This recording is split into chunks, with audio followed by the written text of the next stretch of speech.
Hello, everybody. This is Brian from Breaking Down Security. I just wanted to drop a quick note. There are some audio issues in this part one of this interview we're having. There was some Skype audio driver issues for about the first 13 minutes and 30 seconds. So if you could just please bear with it. It's a lot of great content in there. I tried to clean up the audio as best I could, but what you're hearing is the best that I could do for somebody who doesn't understand audio engineering. So for about the first 13 minutes, 30 seconds, it gets a little rough. So just bear with us, and it will get better. Thanks, and enjoy the podcast.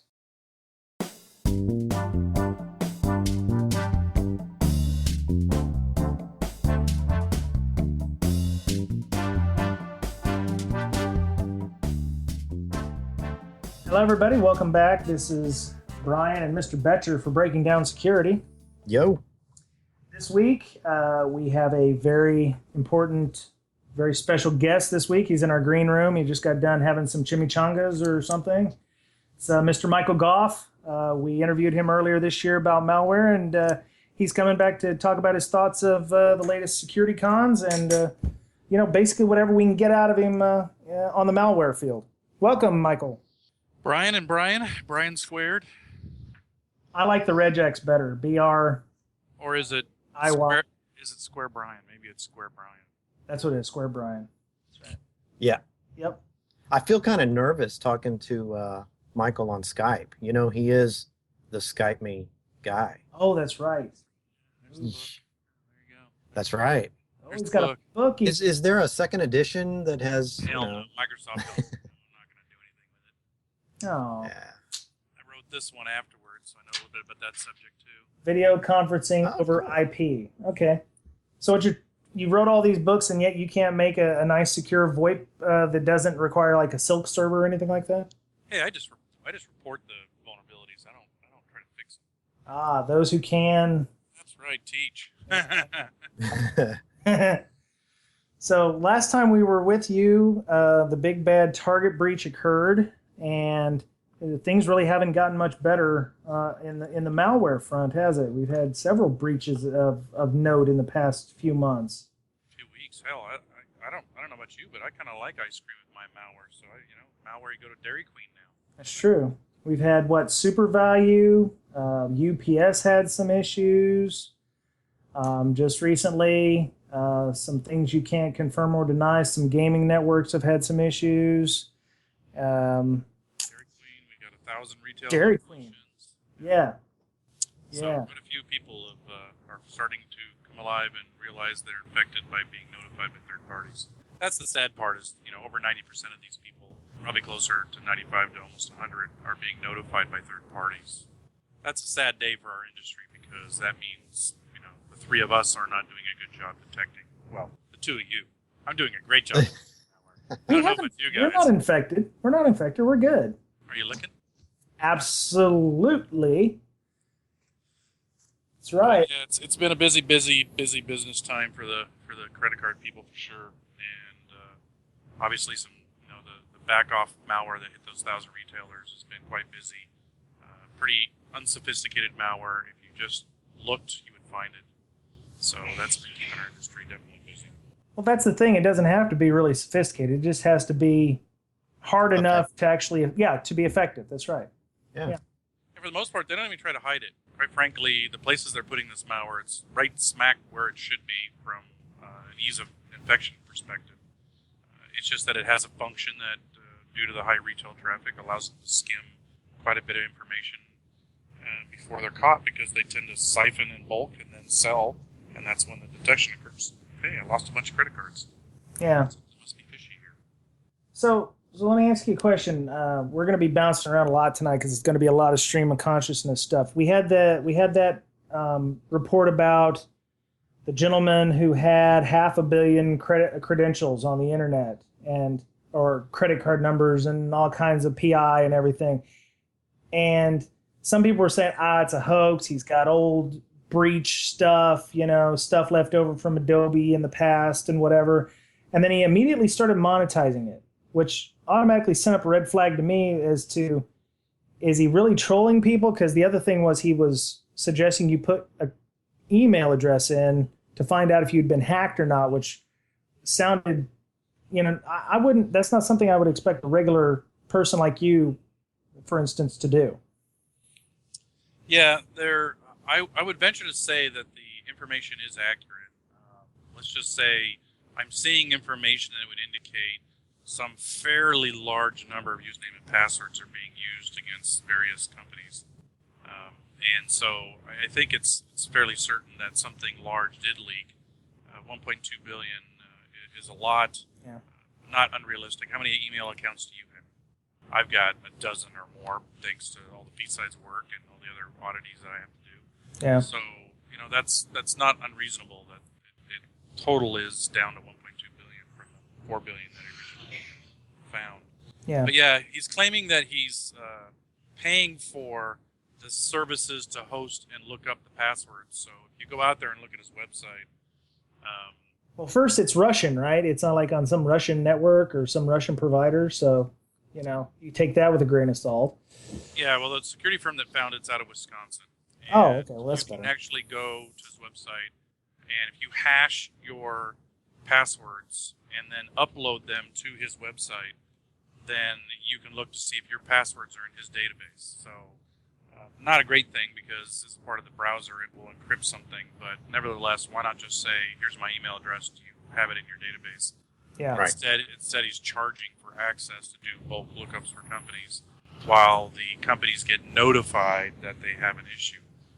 Yeah. A lot of people in the industry don't like what happened with that, so he's getting a lot of flack for it. But that's a lot of data, and I'm sure there's a lot of research that goes along with it. And so by charging for it, maybe it's the right thing to do. I don't know. But maybe in time we'll understand what his full methods were and why he's hosting the website and doing that. But I think consulting services is definitely a reason that he's promoting it. Mm-hmm. Okay. It's hold security, by the way. Ah, well, them cheeseheads. Yeah. Hey, go Packers. I'm still the only Chargers fan up here in Seattle, other than me and my wife. So let's talk about the malware management framework. All right, something that you authored or co-authored or invented, right? So what is there 6 steps? Regular review of virus definition is the first step. Isn't that kind of like antivirus? No. So the concept behind malware management framework is, let's go back to Target. So if you actually went back and looked at the Black POS or Katusha or even the back-off malware, and you look at the research that was done on these, even Red October, Stuxnet, Lamer, Duco, you name it, and you read the indicators of compromise, which is files, locations of the files, more importantly, registry settings, the location of those registry settings, where these things are being found, the extensions of the files. You'll find that there's patterns, and these patterns, once you analyze one piece of malware, like in the case of Flamer, if I remember right, it added 6 OCX files to System 32. So the malware management framework says, I've analyzed a bunch of these research, or even this typical everyday virus. I look down the list, and looky here. This particular virus is putting log files in the fonts directory. Do I do anything to monitor the fonts directory for files that are not fonts or executables? And so that's what the malware management framework is intended to do, is say, read this material, go look at the locations, go tweak your tools, Tripwire, BigFix, whatever you might have. Or if you're somebody that's researching malware because somebody's infected, something triggered, some behavior, excessive net uses from a PC, for example, you would go to these systems and you would look in these locations. And if you were looking for POS malware, it would be app data roaming, and it would be Windows, System 32, and WBM, and you would find pretty much all the malware from the POS software stealers. So it's basically doing a recon on the new malware that's come out. Yeah, right? Even old. You'll find that if you start actually looking at all these reports of the various malware research that's done, and it's very detailed. Even the government stuff, the stuff that CERT's sending out about Backoff and Black Hole and Black POS. If you look at what they put out, they're giving you the intelligence you need to say, it's always in percent app data percent or percent temp, or if it's administrative access, that's always in Windows taking advantage of Explorer when the user logs in. They add additional files to System32 because it's in the path, and they're affecting WMI and they're dropping files in WBM. You're going to find a theme that's very prevalent across the vast majority of malware. And if you look in these places and monitor these places, you will definitely see something that's not normal. Okay. Awesome. And then you create a master file repository. Now that's a separate computer that you've installed that kind of mirrors what you would have in your production environment, right? Right. So I got a computer. I got roughly 100,000, 125,000 files on it, a Windows box, or this methodology works for Linux or Mac as well.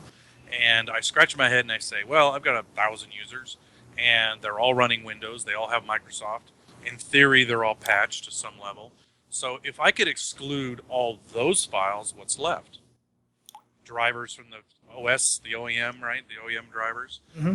The unique applications that we run, maybe it's all the Office stuff. Okay. So if I take a Windows box that's clean, I build it from scratch, I patch it to whatever various levels. Let's say I have multiple patch levels, so I build multiple VMs.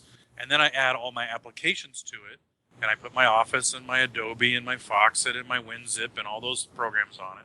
And then I compare that to a system that's unknown, a state of an unknown state. What you're going to do is you're going to basically look at a pile of hay. Your good system will remove all that hay from the bad system, and what you're left to look at is a smaller subset. And you keep whittling at that. Oh, that program I didn't take into account. Go install it over here. Look at it again. Look at it again. And you get less and less files. Next thing you know, you have a handful of early research, and boom.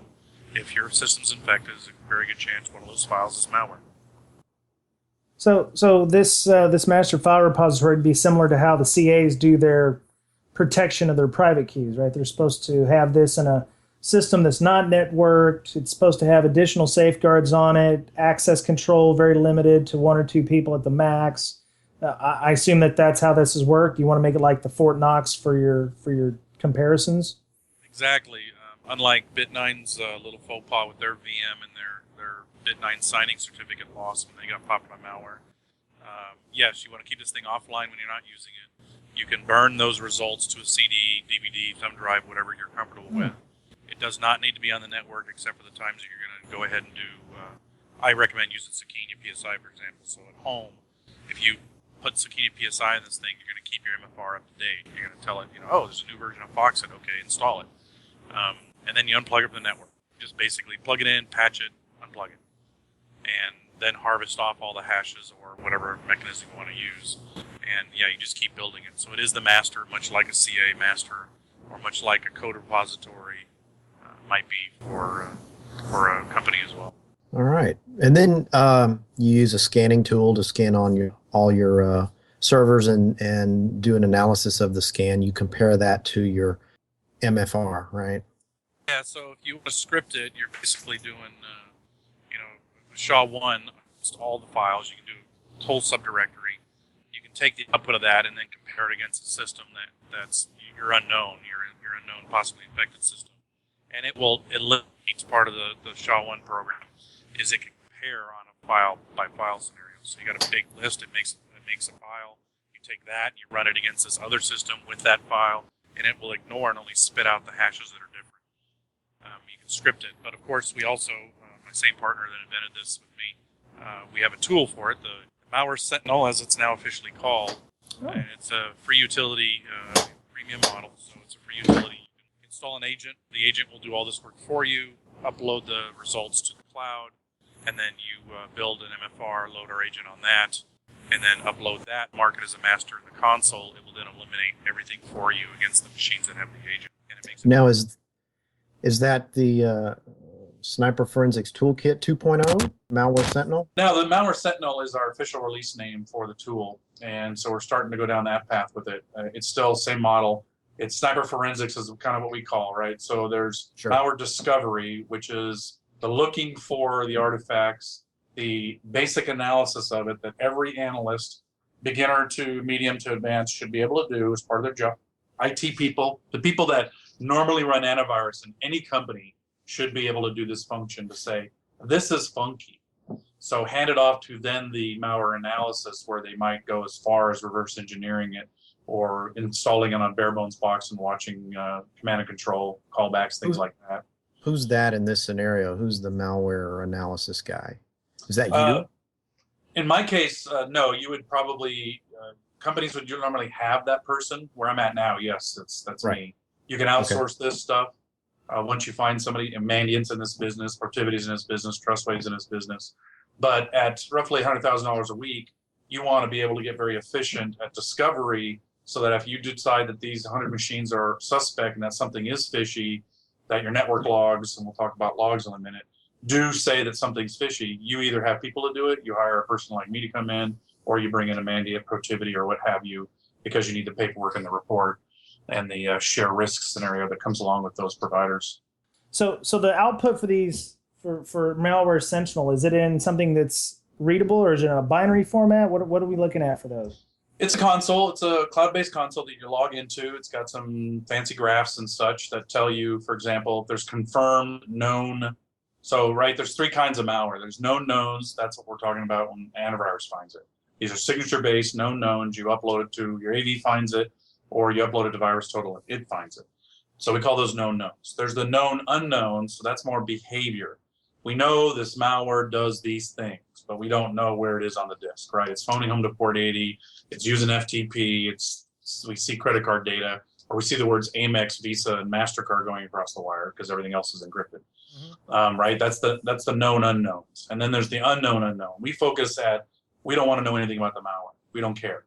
We're looking for unknown unknowns, and we're filtering out all the known knowns, the good stuff, to what remains. And so the console will give you an idea of anything that is a positive hit in VirusTotal, some other threat intel that we're working on implementing. It tells you certificate scenarios. So if you look at some files and you're not sure, and they have revoked certificates, then you might look a little closer. And then there's our intelligence that we add to it, which gives it a risk rating. And so you have that available to you. You will, in the future, as more people use the solution, have what they see the file. So, for example, let's say 100 customers are using SAP and they put 100 copies of SAP in their master repository. And you, as a first-time user, are looking at the results and you have SAP in a system and you haven't added that to your repository. You'll be able to see that 100 companies trust these files. And so then you can make a decision to say, okay, I think it's SAP. The data seems to back that. I'm going to go ahead and either trust those completely or basically divert those for now while I look for what I'm really looking for.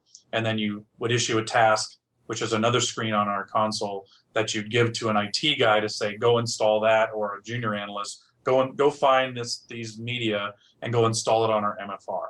And so we kind of look at it from an IT flow. Who would install the MFR? Who would maintain the MFR? Who would update systems in regards to having 12 versions of WinZip out there, so you wouldn't have to install 12 versions of WinZip in your MFR. You would be able to build a report to tell the patch guys or the IT guys to say, you need to go update these. Well, they don't use that anymore. Then go uninstall them, right? You're trying to make your environment smaller in quantity of files so it's quicker to analyze. And so that all that information's in the console for you to use. And we're improving it as we implement new features all the time. That's cool. So you mentioned antivirus. The antivirus guys would be using tools similar to this. So you thinking about, do you do integration with, say, I don't know, Nessus or Nexpose or, any of the other AV type systems or maybe vulnerability scanners? We do from the AV perspective. So we have an agreement with Google with VirusTotal. So we send everything to VirusTotal. So the reason they like it is they not only get our good stuff, but they also get our bad stuff. And so they're building their repository of master stuff, which allows you to search for hashes and everything else. And they get more intelligence because the more people that send the same good file, the more they're apt to be able to say, yep, nope, seen it 3 million times, you're good. And so that data exchange is occurring. We have agreements we're discussing with other providers as well as our own intelligence. And so we're using that, and we'll be integrating that in the future versions of the product as we get those agreements going. Do you think that by using VirusTotal, you're helping the malware people know when their stuff comes up, is being detected, and they have to change their game a lot sooner? Do you think that? That's a great point. And the answer is no, because our request to Google is solely on SHAs. When you make a SHA request to VirusTotal, it does not update or change VirusTotal. When you upload a new sample, which we get a lot of in the industry we're in, then that, if we upload it to VirusTotal, we do that once we want them to know we know. So yes, we do not send them the payloads. That will be an option you will set in your console to determine whether that's an option you want to do. Are you going to have a big red flag that says, hey, stupid, don't do this because this is not a good idea? Yeah, we will have. That's a good idea depending on your industry. Yeah. And it's a good idea if you're not doing the evaluation. Remember, old forensics says, oh, you got to dupe the disk. And that's changing, right? We have tools now that you don't have to do that. But old world says, don't do anything, duplicate the disk, work off the duplicate, and maintain the original, the whole chain of custody. Mm-hmm. The reality is most of us don't work that way. Most of us have got to get the system back online as fast as possible, doing what it was supposed to be doing with as few outages as possible. Yeah.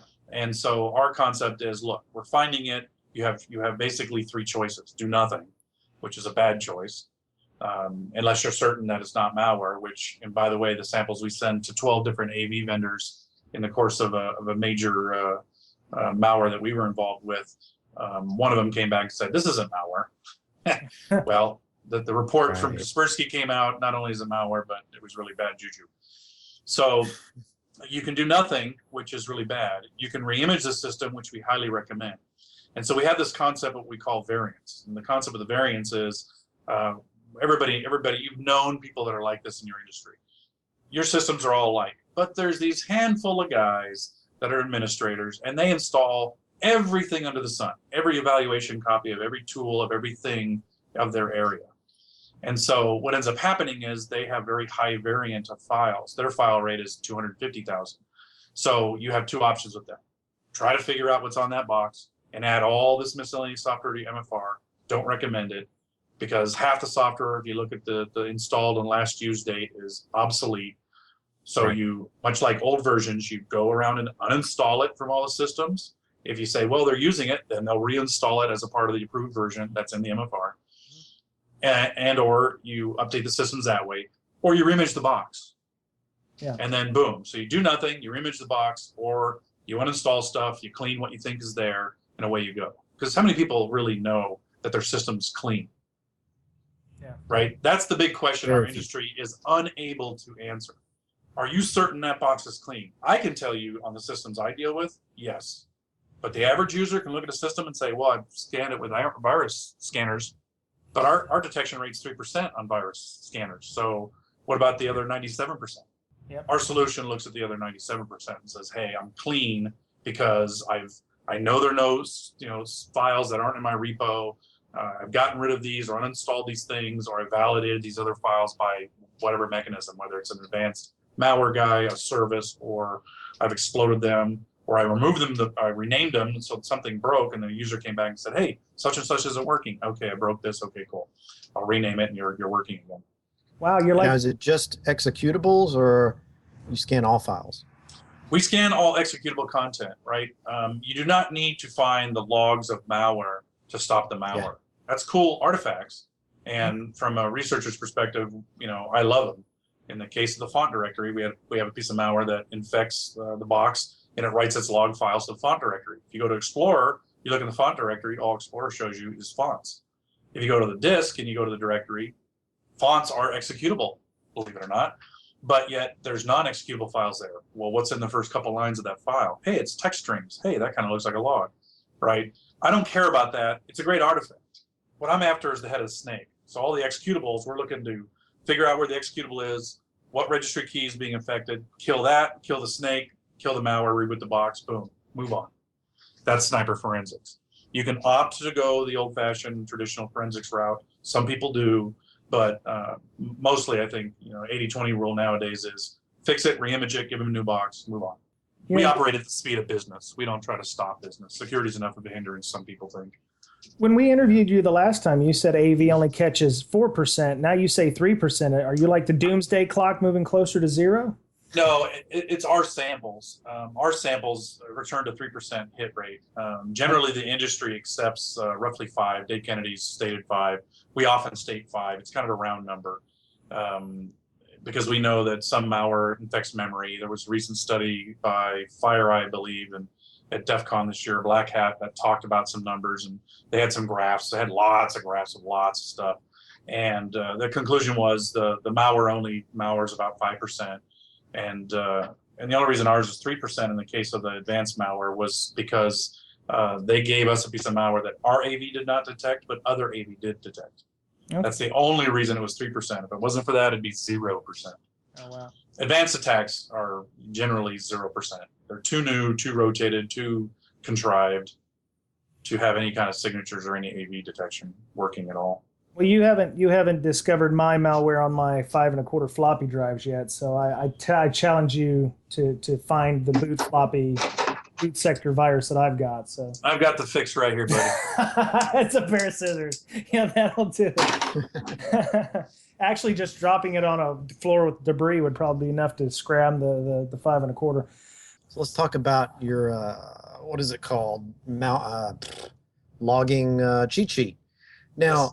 Let me give you an example, okay, that I found in a document from Lockheed Martin, and it said that this PDF would install something it would install a installer in documents and setting username local settings, and then the installer would extract a backdoor component in Program Files Internet Explorer location. So you're saying that your Windows logging cheat sheet would have caught all that, right? It depends. So one of the things that people do not do, which I highly recommend they do, use the cheat sheet because it has all this in there, is actually use file auditing in certain directories. For example, it is very rare if in games are sometimes gaming. So program data directory and user app data directories are user-based directories. Those do not fall under UAC, and that's why you see a lot of games install their products there, and driver utilities install their products there. Mom, can you enter your password? I'm installing a game. They don't really like that. Mom, the driver needs an update. Can you enter your password? They don't like that. So this area is used solely for user space because it's only the user. What damage can it really do? Well, it turns out a lot. So the roaming directory, app data local, low, and app data roaming have no executables in their directories. If you turn file auditing on and look for only new files in those directories, anytime CryptoLocker or a black POS or backoff malware dropped a payload there, just like you stated in the %appdata%, and they use these variables just like we do, you would detect that because the auditing would trigger, hey, new file, that's what I'm looking for.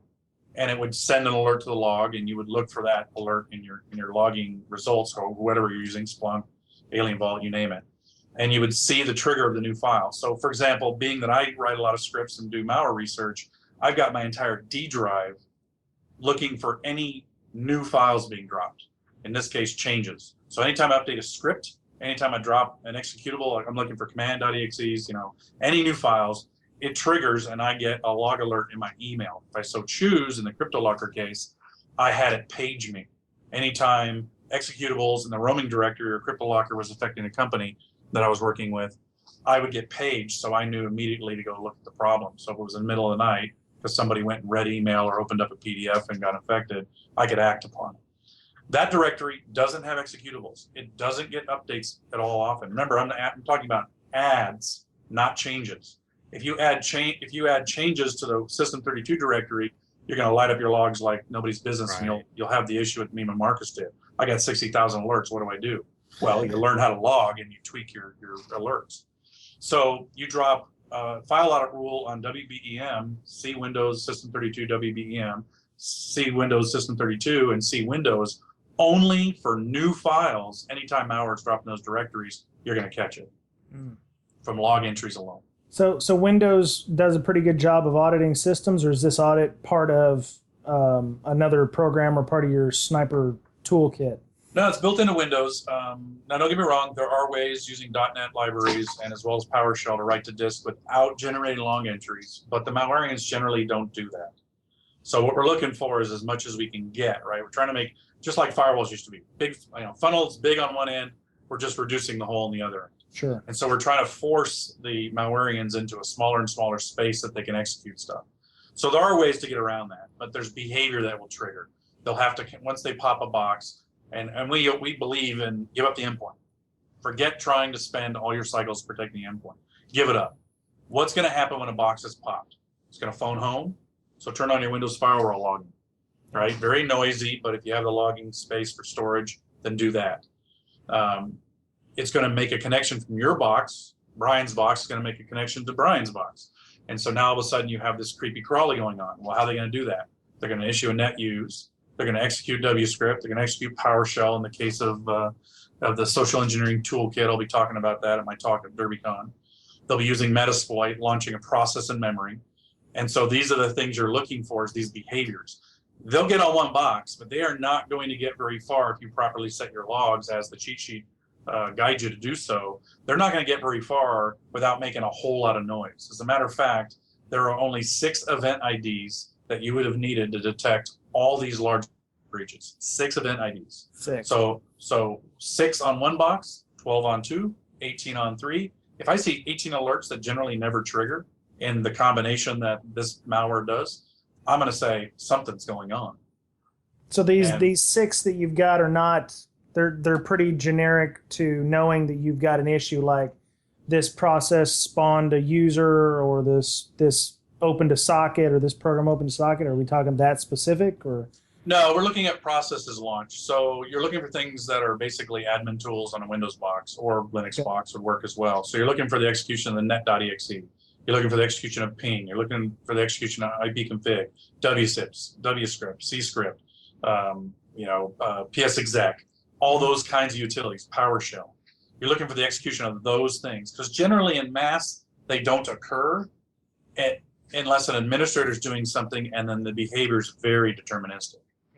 You've got them on your blog, 4688, new process, account login, share was accessed, share was disconnected, new service was installed. And then the last one, let's see, file auditing must be enabled on directories you want to monitor. Right.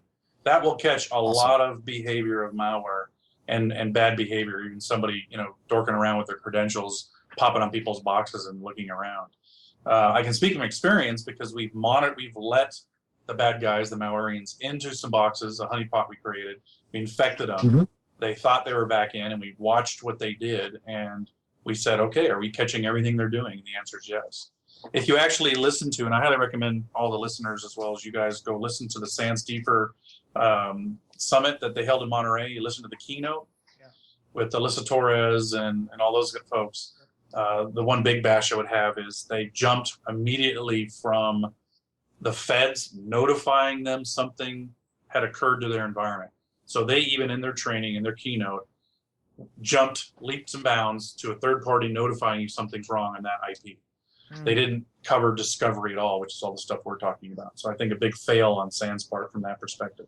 But the rest of the content is very good. Lenny Zeltzer talked about stuff, very good information. And the bottom line is it's behavior. As a matter of fact, when John Strand was attacking this infrastructure, you as pen testers, you guys know this, you kind of do things a little differently. When you're attacking an app and you get into an app, pick on Bit9, it was not really covered very well in Bit9's case. How did the bad guys get to the box that they compromised, the VM that was running the item that compiled the certificates in the code? They actually got in through the fact that they were running command shell on a SQL server. Well, somebody forgot to harden a SQL server, right? So you guys as pen testers pop that box. Again, give up the endpoint. Mm-hmm. What behavior occurred next? Command shell was executed on a SQL server. Guess what you should never see in your logs? Command shell executed on a SQL server. Yeah. Right. They jumped from that to another box, right? And so that's the behavior we're talking about. It's that sort of stuff. And the same thing occurred with the target malware. It executed FTP. Okay, but FTP is used to transfer transaction logs. It's used heavily in banking. We used to be in the banking industry, and we use FTP to push transaction logs around. The difference is these are scheduled times. They're known times. The payloads are known size. It's by a known account, right? It's behavior. It's really, really obvious that that's normal compared to the stuff that the bad guys are doing. The time of day can never be the same time of day you do it. Yeah. It just doesn't work that way. Yeah, so that's the kind of stuff you're looking for. Yeah, we preach that. You got to, we learned that from Mr. Johnson, Kevin, when we did our Sec 542 class. He was like, you got to know what's the normal before you can know what's not normal. So a lot of the the prior stuff, your MFR and everything, has a lot to do with trying to find out what the normal is before you can go. You got to walk before you can run. So you've got to, So I think our industry is even trying to learn how to crawl right now. Obviously, with all the POS compromises that are occurring, our industry can't even crawl. But John Strand, actually, in the course of that SANS DFIR summit, he made a really good point in his talk, overviewing what he did. And they asked him to change his behavior of pen testing because they wanted him to act more like what we all see actually occur in real environments, to give the people a better chance at detecting what was going on. Because if you can't do what's in that cheat sheet that I gave you guys, that everybody can have access to, it's free. If you can't do that, you'll have no chance of ever detecting the advanced pen tests. They will make so much noise beating on the door and tickling things to try to figure out how to go around and not set off your alarms, that they'll set off the alarms. Okay. And we'll definitely post a link to the Windows logging cheat sheet in our show notes on our website. We have show notes? Well, I kind of talk about what we do on the podcast and, try to keep it clean and everything. So, yeah, we put up a lot of good information on there.